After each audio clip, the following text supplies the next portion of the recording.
Good morning, students. Today we will discuss about the function in C++.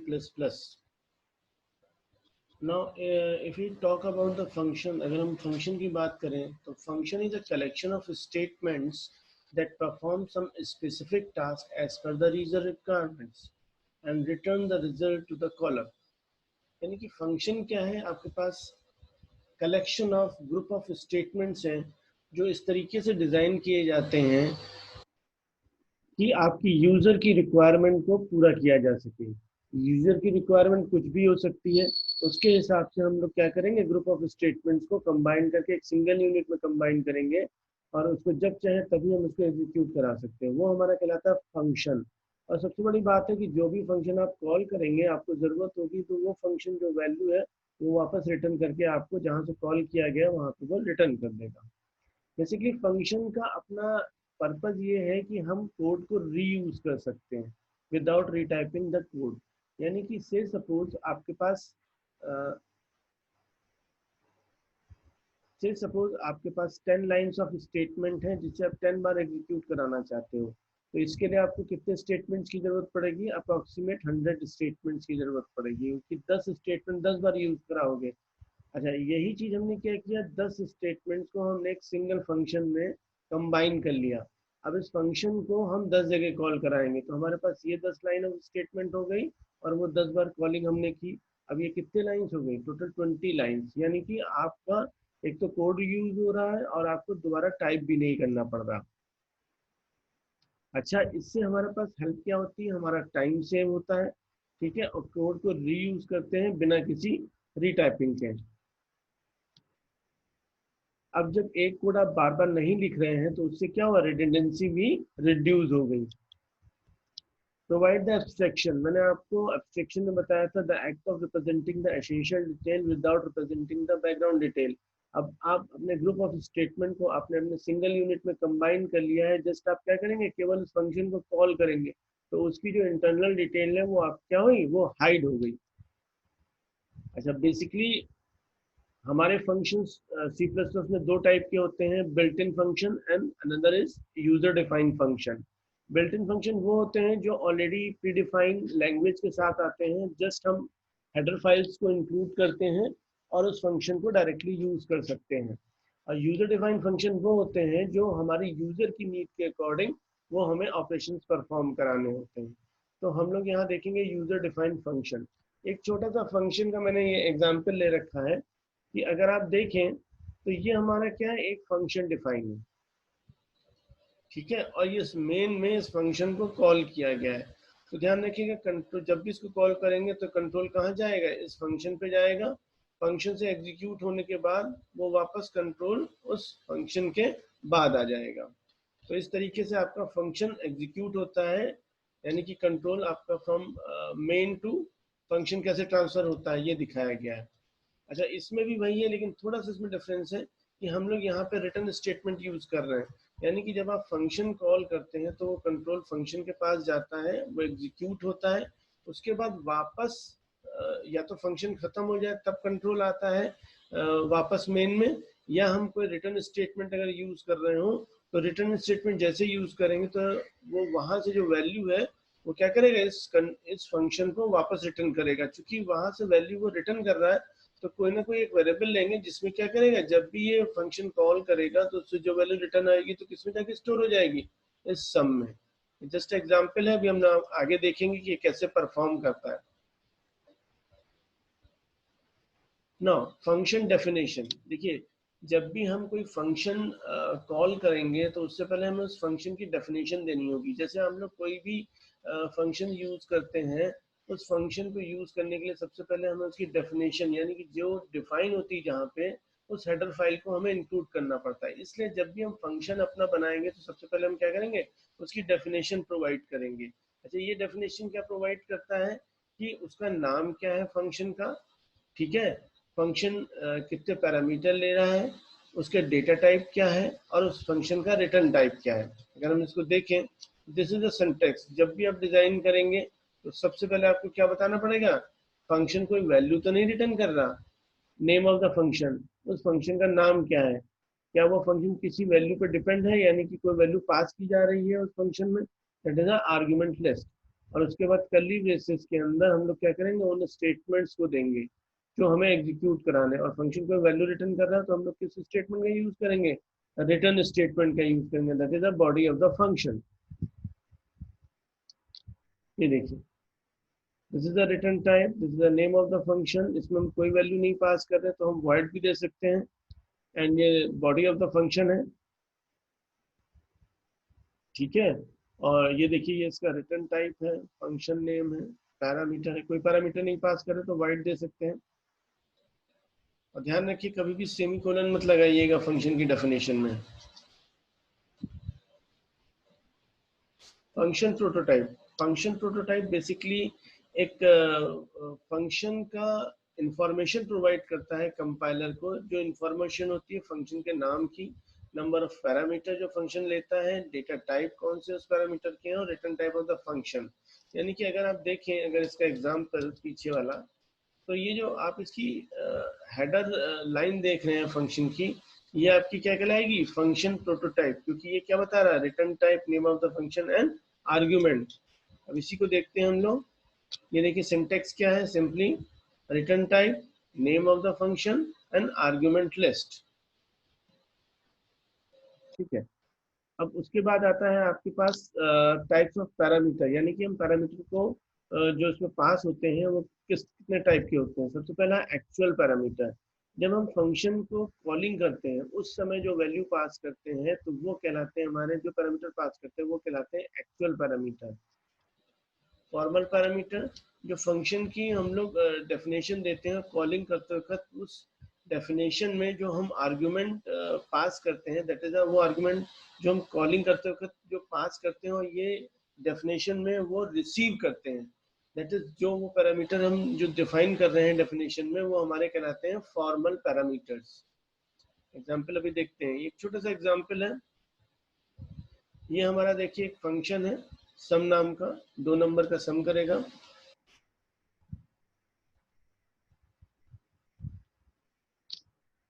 ये देखिए हमने एक फंक्शन बना रखा है जिसका नाम क्या है, सम। इसका रिटर्न टाइप क्या है, दैट इज इंट, यानी कि ये सम करके एक वैल्यू रिटर्न करेगा। और किसका सम करेगा, ये जो 2 नंबर हम यहाँ से पास करेंगे, ए एंड बी। तो ये जो header row of the function है, that is called function prototype. ये केवल return type, name of the function और argument and data type of argument बताता है कि कौन कौन से रिसीव करेगा। दूसरी बात, फिर हम इस फंक्शन को कॉल करना है तो सिंपली हम फंक्शन नेम और जो आर्गुमेंट पास हो रहे हैं जितने टाइप के, और उसका डेटा टाइप क्या है वो ध्यान रखिए मैच करना चाहिए, तो वो आर्गुमेंट हम पास करेंगे। तो ये हमारा कहलाता है फंक्शन कॉलिंग। क्योंकि वहां से फंक्शन एक वैल्यू रिटर्न करेगा, क्योंकि यहाँ एंटी रिटर्न टाइप दे रखा है, तो उस वैल्यू को जब कंट्रोल वापस रिटर्न होगा तो एक वैल्यू रिटर्न होकर आएगी जिसको हमें किसी न किसी वेरिएबल में स्टोर कराना पड़ेगा। इसीलिए हमने इस फंक्शन कॉलिंग को किसी वेरिएबल के इक्वल करा रखा है, और जो वैल्यू आएगी उसको हम प्रिंट करा देंगे। ये देखिए फंक्शन डेफिनेशन है। इस फंक्शन डेफिनेशन में हमने वही return type, name of the function, argument जो पास किए उनका डेटा टाइप वो दे दिया, और कर्ली ब्रेसेस के अंदर वो कोड लिख दिया जो कि एक्चुअल में हमें परफॉर्म कराना है। तो हमें परफॉर्म कराना है कि दो वैल्यू जो हम पास करेंगे उसको सम करके वापस आपके प्रोग्राम में रिटर्न करनी है। तो सिंपली क्या हुआ, यहाँ रिटर्न स्टेटमेंट यूज हुआ, ए प्लस बी का यूज करके हमने वैल्यू सम निकाल के वापस कंट्रोल यहाँ चला गया। अच्छा, एक बात का और ध्यान रखिएगा, यानी कि कंट्रोल आपका कहाँ मूव कर रहा है, यहाँ से यहाँ आ रहा है, और फिर यहाँ से एग्जीक्यूट होने के बाद कंट्रोल वापस यहाँ जा रहा है, यानी कि वैल्यू स्टोर कर रहा है रिजल्ट में, ठीक है। अच्छा, ये जो हमारे पास आर्ग्यूमेंट है, जो हमारा ये एक्चुअल आर्ग्यूमेंट है, एक सेकेंड,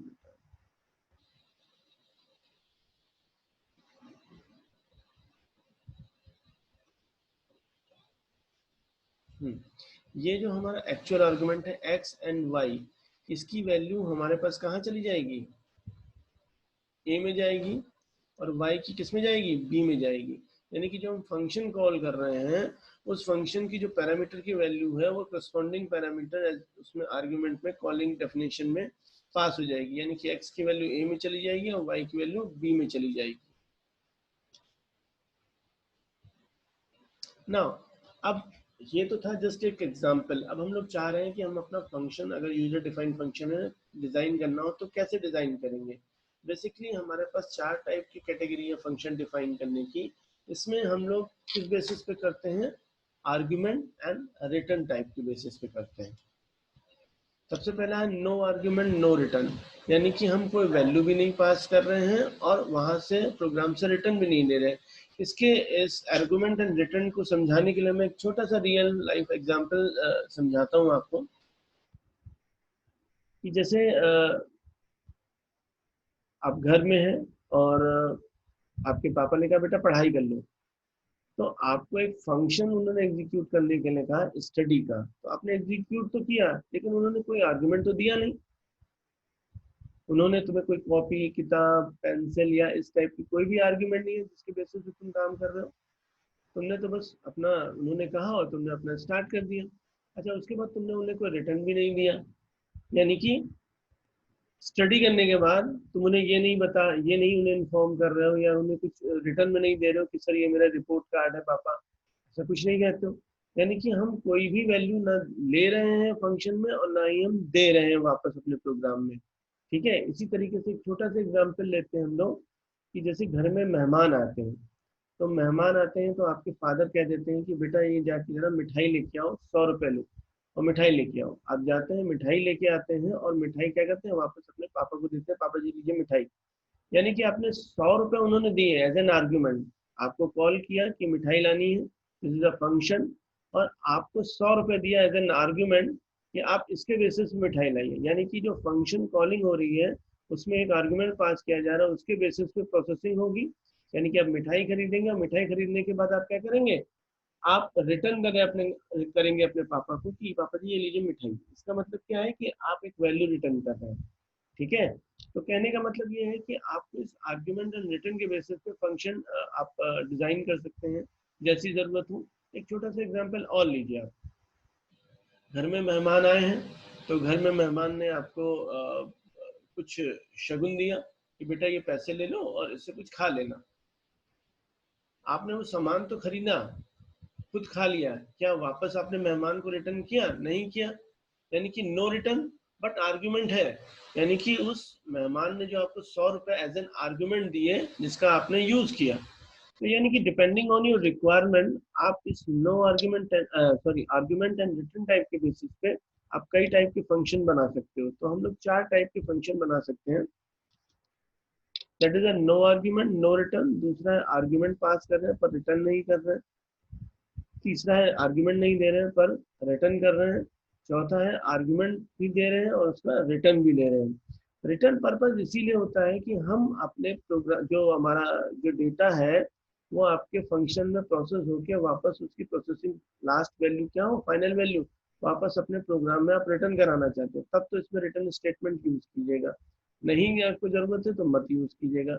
अच्छा, जो आपका फंक्शन आपका रन कर रहा है अगर वो किसी वैल्यू पर डिपेंड कर रहा है, मेन की वैल्यू पे, तो उस मेन से हमें क्या करना पड़ेगा, यहाँ पे पास करना पड़ेगा। तो वहां पे क्या हो जाएगा, आर्ग्यूमेंट्स हमें पास करने पड़ेंगे। तो ये आपके ऊपर है।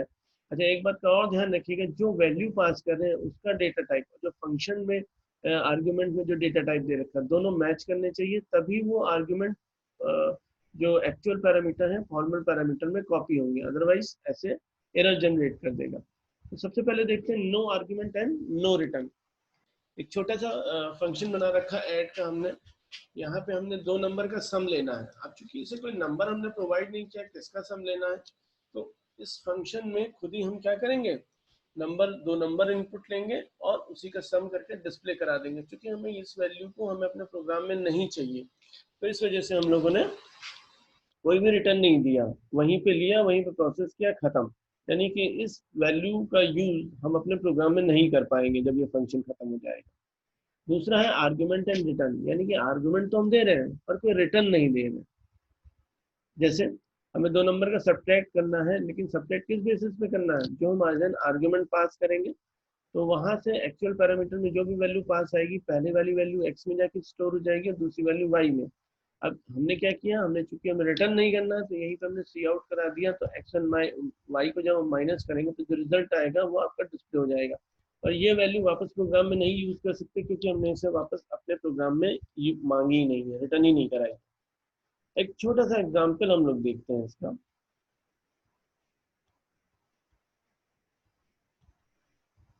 ठीक, हमें प्राइम नंबर का एक प्रोग्राम बनाना है, यानी कि हमें ये पता लगाना है कि हम जो नंबर पास करेंगे वो प्राइम है कि नहीं, लेकिन अपने प्रोग्राम में हमें उसकी वैल्यू नहीं चाहिए। हाँ, लेकिन वो जो प्राइम नंबर निकालना है वो हमारे जो नंबर प्रोवाइड करेंगे उसी के बेसिस पे निकालेगा। तो सबसे पहले जो हमने यहाँ क्या किया, प्रोटोटाइप डिफाइन किया, यानी कि ये रिटर्न टाइप वाइड हमें कुछ नहीं चाहिए, नेम ऑफ द फंक्शन, और इसमें एक आर्ग्यूमेंट पास करेंगे, नंबर वो है किस टाइप का, आईएनटी टाइप का। अच्छा, एक बात ध्यान रखिएगा, अगर मेन फंक्शन में अगर आप पहले फंक्शन डिफाइन करेंगे और उसके बाद मेन यूज करेंगे तो आपको प्रोटोटाइप देने की जरूरत नहीं है। प्रोटोटाइप आप कब यूज करेंगे, जब आप मान लीजिए फंक्शन यूज कर रहे हैं डेफिनेशन से पहले, तब आप हमेशा उसका प्रोटोटाइप डिफाइन करेंगे। यहाँ ध्यान रखिए, हमने प्रोटोटाइप इसलिए दिया कि इस मेन फंक्शन के बाद हम क्या करेंगे, इस प्राइम फंक्शन को डिफाइन करेंगे। यही प्राइम फंक्शन अगर हमने मेन के पहले डिफाइन किया होता तो प्रोटोटाइप हमें नहीं देना पड़ता। अच्छा, यहाँ पे वो हमने नंबर इनपुट करा लिया मेन में, और मेन में इनपुट कराने के बाद इस प्राइम फंक्शन को कॉल कराया, क्योंकि हम कोई वैल्यू रिटर्न नहीं कर रहे हैं तो यहाँ पे सिंपली हम कॉलिंग कर देंगे और वो आर्ग्यूमेंट पास कर देंगे जिसके बेसिस पे वो प्राइम नंबर फाइंड करेगा। अब देखते हैं, ये हमने प्राइम नंबर का फंक्शन बना हुआ है। तो कैसे प्राइम नंबर निकाला जाता है ये ऑलरेडी मैं बता चुका हूँ, और ये उसका कोड है। यानी कि जब भी इस प्राइम नंबर को मेन फंक्शन से कॉल किया जाएगा, देखिए बना हुआ है, तो जो वैल्यू वहां से कॉल कर रहे हैं वो जाके यहाँ जब ये prime number prime function call करेंगे तो जो वैल्यू पास कर रहे हैं वो एक्चुअल पैरामीटर है, ये क्या फॉर्मल पैरामीटर। तो वो वैल्यू क्या होगी, इस एन में जाके स्टोर हो जाएगी, इस एन के बेसिस पे हमारा ये प्राइम नंबर का जो कोड है वो एग्जीक्यूट होगा। अच्छा, ये यहीं पे बता देगा कि हमारा वो नंबर प्राइम नंबर है या नहीं है। ठीक है, यानी कि हमें ये वैल्यू कोई भी उसकी वैल्यू हम वापस प्रोग्राम में रिटर्न नहीं कर रहे हैं, क्योंकि हमने यहाँ वर्ड लगा रहा है। ठीक है, तो प्रोग्राम आपका प्राइम नंबर एग्जीक्यूट होगा फंक्शन, और किस बेसिस पे होगा, जो नंबर हम उसमें पास करेंगे, और वो बता देगा प्राइम नंबर है कि नहीं, और वापस कंट्रोल क्या होगा उसके बाद, वापस वहीं चला जाएगा जहाँ से वो कॉल हुआ है। जैसे